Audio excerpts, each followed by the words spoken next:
The longest government shutdown in U.S. history came to an end after lawmakers reached a bipartisan deal to reopen the federal government. The shutdown, which lasted 35 days, began due to a standoff between President Donald Trump and Congress over funding for a wall along the U.S.-Mexico border.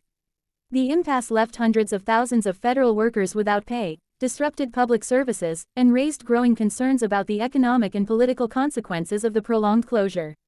The shutdown started when Congress refused to approve Trump's demand for $5.7 billion in funding for the border wall, one of his key campaign promises. Democrats, who had taken control of the House of Representatives after the midterm elections, opposed the wall, calling it expensive, ineffective, and unnecessary.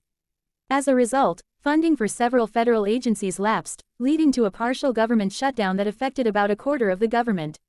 During the shutdown, nearly 800,000 federal employees were either furloughed or required to work without pay.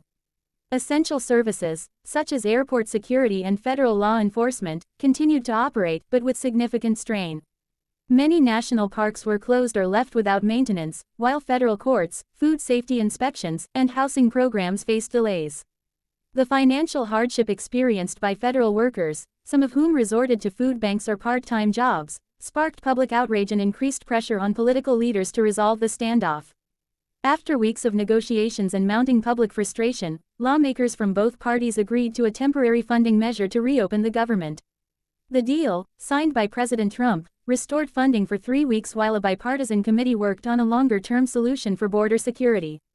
Importantly, the agreement did not include the $5.7 billion Trump had initially demanded for the wall, though he maintained that he would seek other ways to secure the funds, including a possible national emergency declaration. The end of the shutdown was widely seen as a political setback for the Trump administration, as polls showed most Americans blamed the president for the crisis.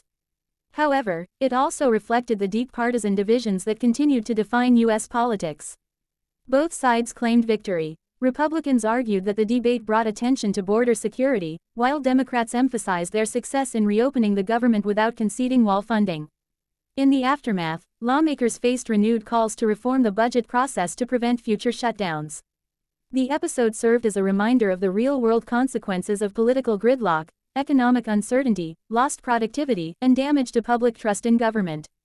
Although the deal ended the immediate crisis, it underscored the ongoing challenges of compromise and governance in a sharply divided Washington. Word count: 450.